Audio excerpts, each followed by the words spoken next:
คุณมีสิ่งที่เลยนะครับขอบคุณนะครับที่มีใจทีมงานของนายกสภาที่เกิดน้ำไปกระเด็นมาเพื่อไปดูน้องเพื่อให้ที่ได้โอ้เราจะไป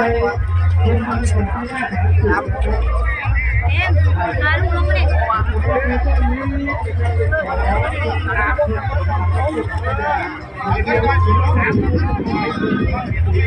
จะไปนั่งกอไผ่ก็ได้กอไผ่บางฝั่งนู้นมันลงมาพอดีไหนยิงกอไผ่เข้ามา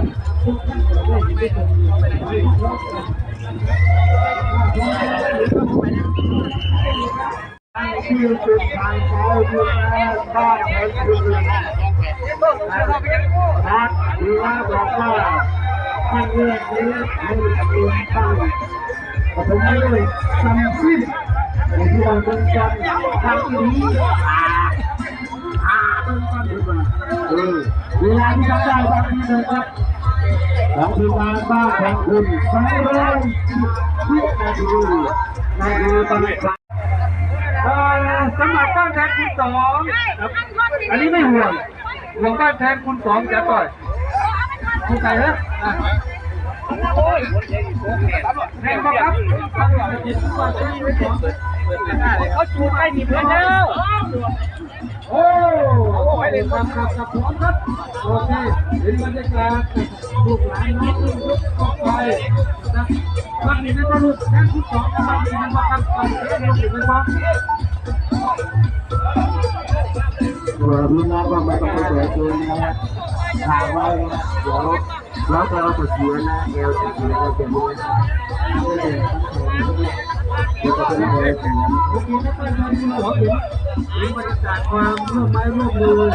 ที่จะทำเวลาเอาลงไปที่สุดท้ายสุดใกล้มีโลกไปชมแต่ก็ดีใจแล้วก็สุดแล้วต่อไปก็ชมต่อไป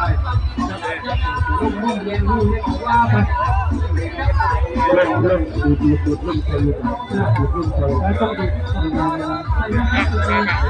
าไม่พูดแต่ว่าเราพูดแต่เราพูดครับไปที่หน้าฐานจุดนะครับคำแท้ถ่ายได้ต้องเป็นอย่างไรต้องครับดูความเหนื่อยจากคนรวยครับถ้าหากว่ารักฐานเรียบร้อย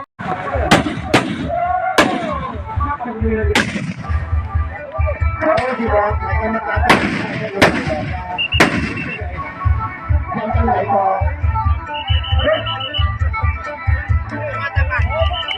ครับเดินทางไหนก็ดีโอเคครับทุกคนแล้วดีนะครับรถจากผ่านพร้อมจากไทยมาหนึ่งกระจกครับขอให้ทุกท่านสักหมาน3 2 1เฮ้ย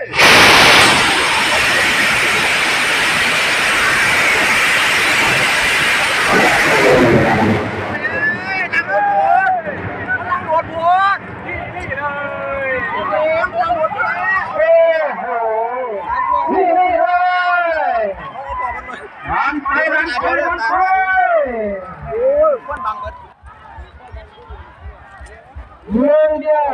น้องวัวดีมีมัดดีครับนัดออกแล้วมัดดีมาจากว่าเพื่อนกับพ่อพี่เขาจะมาครับออกแค่จะถือว่าผ่านตัวเองก่อนเลยเมืองเดียวน้องวัวดีครับลากไปกันจะนะครับลาเลยมาสกิดจากที่พ่อเมืองเดียวกับน้องวัวดี ติดเท่เท่เนียนมากมากครับทุกท่านครับเรือลำแรกปิดไปแล้วเปิดฝาหัวทั้งทีครับมัดเด็ดออกมาแล้วหนึ่งเดียวหนองวลี